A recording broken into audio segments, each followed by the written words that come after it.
23 سال حضور کو وقت ملا، مختصر وقت ظاہراً تبلیغ کرنے کے لیے، پوری دنیا میں دین بھی پھیلانا ہے۔ گھر میں 11 ازواج ہیں، 4 بیٹیاں ہیں، ان کی اولادیں، سارے کام کاج بھی دیکھنے ہیں۔ لیکن سیدہ طیبہ طاہرہ حضرت عائشہ صدیقہ رضی اللہ تعالیٰ عنہ فرماتی ہیں سارا دن تبلیغ کرتے، ہر غلام کے دکھ سنتے، گھر میں آتے تو اپنے گھر والوں کا خیال کرتے، کام میں ہمارا ہاتھ بٹاتے۔ قربان جاؤں، کہتی ہیں زمانہ سارا سو جاتا لیکن آمنہ کے لال مصلی بچھا لیتے۔ دنیا سو گئی، ساری سب سو گئے، جو خدام تھے، وہ جو غلام تھے، وہ سو گئے۔ صحیح مسلم میں لفظ ملیں گے، سیدہ پاک فرماتی ہیں او میرے نبی کے غلاموں، میں نے یہ رنگ بھی دیکھا ہے کہ حضور نے اتنا کھڑے رہے، اتنا قیام کیا، اتنا قیام کیا کہ مقدس پیروں میں ورم آ گئے، سوج گئے پیر۔ ہم سیر کرنے گئے تو تھک گئے، بات الگ ہے، لیکن عبادت میں یہ بھی تو مسلم شریف ہے نا، یہ بھی تو دین ہے نا، یہ بھی تو حضور کی سنت ہے، یہ بھی تو وہ چیز ہے جو کریم کی آنکھوں کی ٹھنڈک ہے۔ سیدہ فرماتی ہیں پیروں میں ورم آ گئے، اور ساری رات ہی حضور نے نماز پڑھی اور ایک ہی آیت بار بار دہرائی۔ مسجد نبوی میں بلال حبشی نے فجر کی اذان دے دی اور حضور ابھی مصلی پہ تھے۔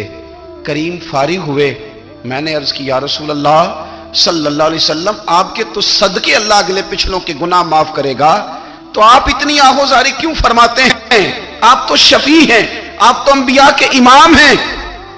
تو حضور نے فرمایا عائشہ تم نے گنوایا ہے نا میرے اللہ کی مجھ پر کتنی رحمت ہے، افلا اکون عبدا شکورا، فرمایا اگر اس نے اتنی نعمتیں دی ہیں تو کیا میں اس کا شکر گزار بندہ نہ بنوں؟ میں شکر گزار بندہ نہ بنوں اس کا؟ پھر اگر اتنی نعمتیں اس نے دی ہیں، مجھے اتنا نوازا ہے، تو پھر میں اس کے سامنے سجدے نہ کروں؟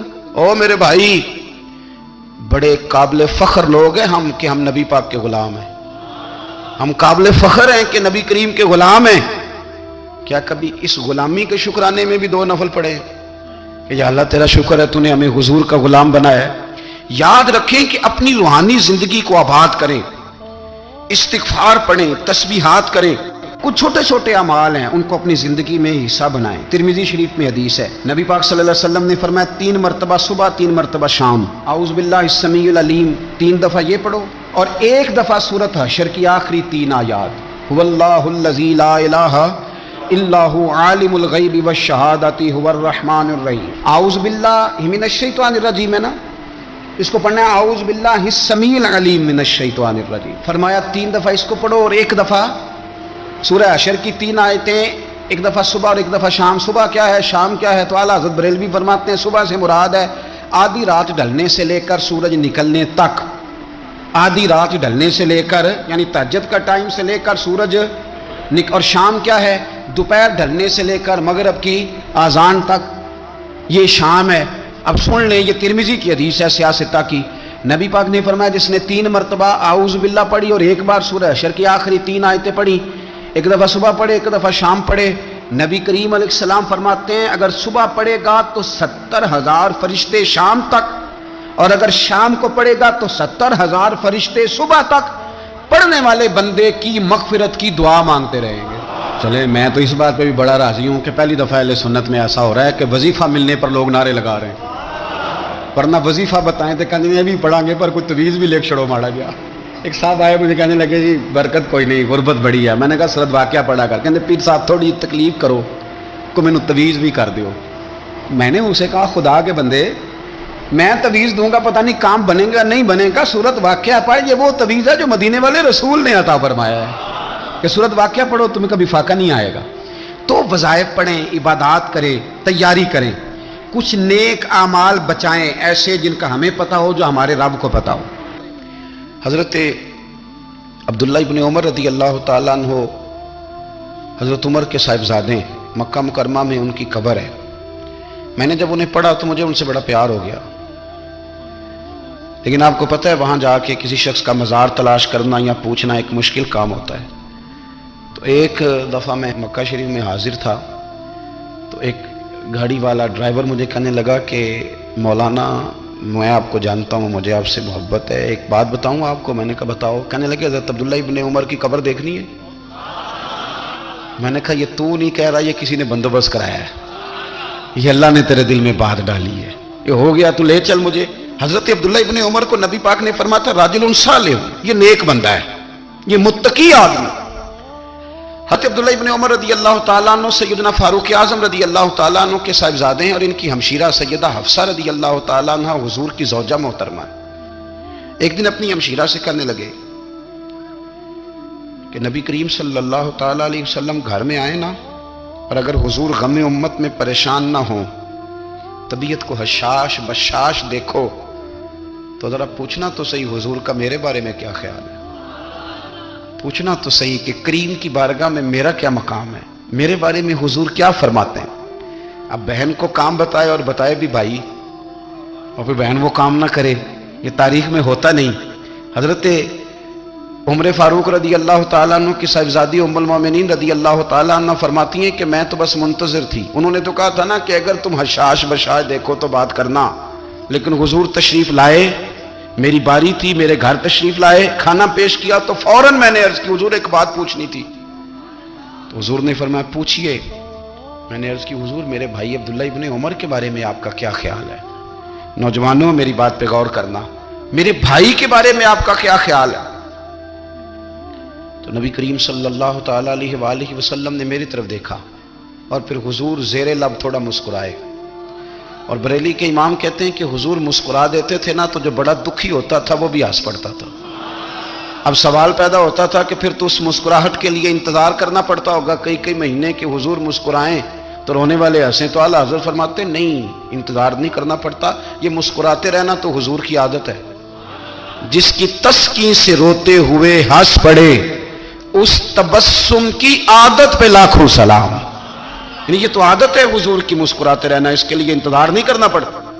بھائیو آپ خیال رکھیں گے، غور کریں گے، حضرت عبداللہ ابن عمر رضی اللہ تعالیٰ عنہ کے بارے میں پوچھا تو سیدہ فرماتی ہیں کہ نبی کریم صلی اللہ تعالیٰ علیہ وسلم نہ زیر لب مسکرائے اور فرمایا حفصہ تیرا بھائی ہے تو اچھا، لیکن میں نے سنا ہے کہ عشاء کی نماز پڑھتا ہے تو فجر تک سویا ہی رہتا ہے۔ او نوجوانوں، 10 بجے تک سونے کی بات نہیں ہوئی، 9 بجے تک سونے کی بات نہیں ہوئی، 11 بجے اٹھنے کی بات نہیں۔ حضور فرمانے لگے میں نے سنا ہے کہ عشاء کی نماز پڑھ کے سو جاتا ہے اور فجر تک سویا ہی رہتا ہے، اسے چاہیے کہ تہجد کے وقت اٹھا کرے، اللہ کی بارگاہ میں حاضر ہوا کرے، آہوزاری کرے، سجدے کرے، عبادت کرے، اٹھتا ہے اور فجر میں جا کے اٹھتا ہے۔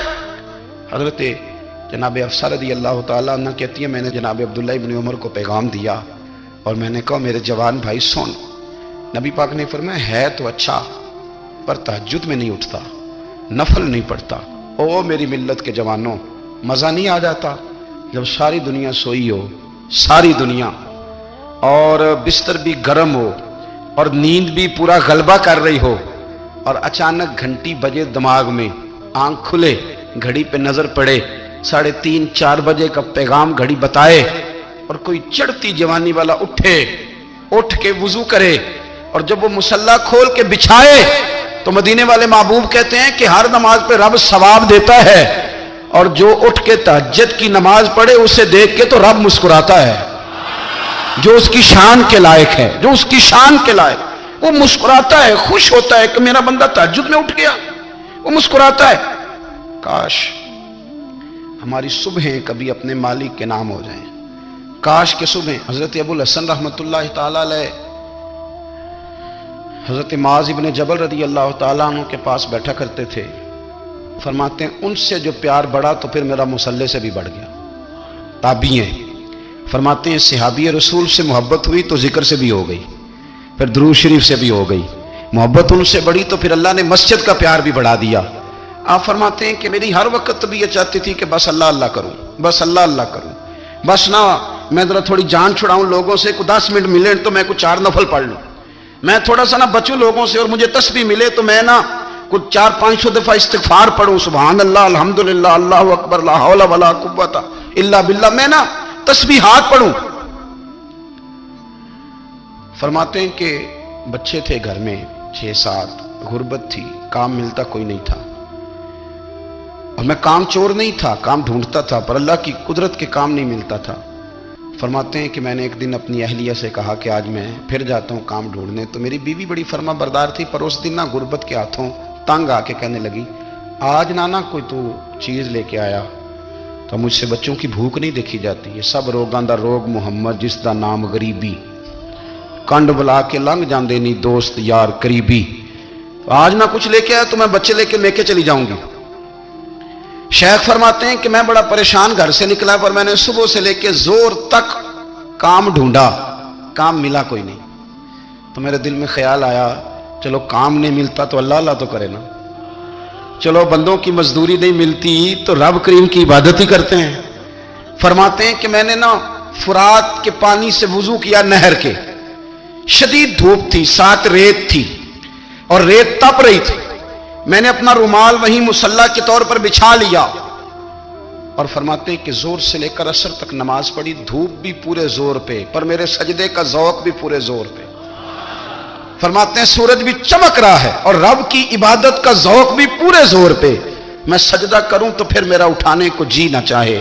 میرے استاد لکھا کرتے تھے، یہ ان کا شعر ہے، وہ کہا کرتے تھے مجھے سوز دے، مجھے ساز دے اور مجھے نیم شب کا نیاز دے، دم سجدہ خود کو میں توڑ دوں، مجھے ایسا ذوق نماز دے، اور میں تیری بہار کا پھول ہوں، میں کھلا بھی ہوں تو تیرے لیے، مجھے میری شاخ سے توڑ لے، مجھے اپنی زلف کا ناز دے۔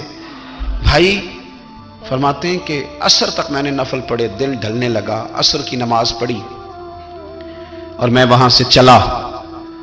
اب میں جب نکلنے لگا تو دل میں خیال آیا کہ چھوٹی چھوٹی دیواریں ہیں گھر کی، بغیر کچھ لیے جاؤں گا تو بیوی دور سے دیکھے گی تو شور کرے گی کہ پھر خالی ہاتھ آ گیا ہے۔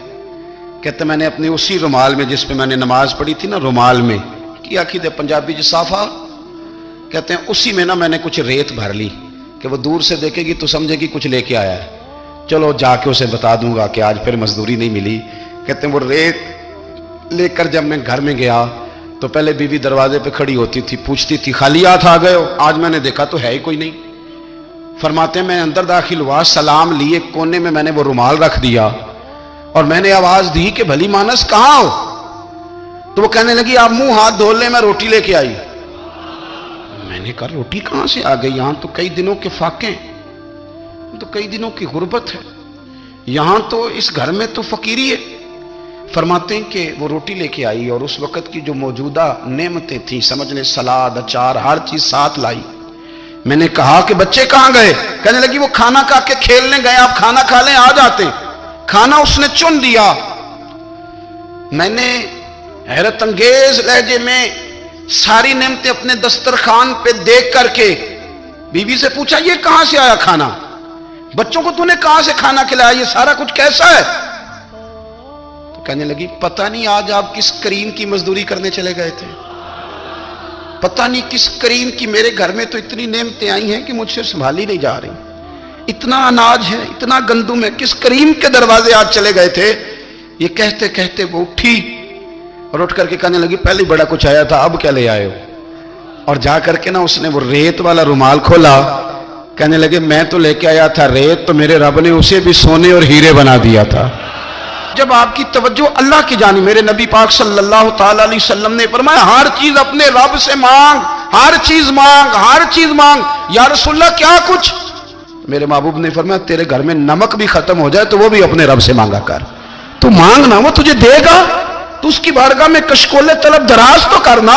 اور ترمذی شریف میں عجیب لفظ ہیں، رسول کائنات نے فرمایا، رب کریم فرماتا ہے جب میرا بندہ ہاتھ اٹھاتا ہے نا تو مجھے حیا آتی ہے کہ میں خالی کیسے لوٹا دوں اس کے، اتنے بڑے بادشاہ کی بارگاہ میں۔ او بھائی لوگوں سے عزتیں تلاش کرتے ہو تو وہ کیا تمہیں عزت دیں گے؟ وہ تو کل اچھا کہتے ہیں پرسوں برا کہنے لگ جاتے ہیں۔ لوگوں کے سامنے گڈ بک میں آنا چاہو گے تو وہ تو سویرے تمہارے بارے میں کچھ کہیں گے، شام کچھ اور کہیں گے۔ اپنی روحانی زندگی آباد کریں، اپنے مسلح کو وقت دیں اور دنیا سے چھپ کر، اس موبائل کو بند کر کے اور اپنے آپ سے بھی چھپ کے اور تنہا ہو کے چھپا کے سارا کچھ اپنے آنسو اپنے رب کی بارگاہ میں پیش کریں، اس کے حضور حاضری دیں۔ سنو نا ترمذی کی حدیث اور اسے یاد رکھنا، نبی پاک علیہ السلام نے فرمایا اپنے دکھ لوگوں کے سامنے نہ بیان کرنا، سیٹھوں نوابوں کو نہ بتاتے پھرنا،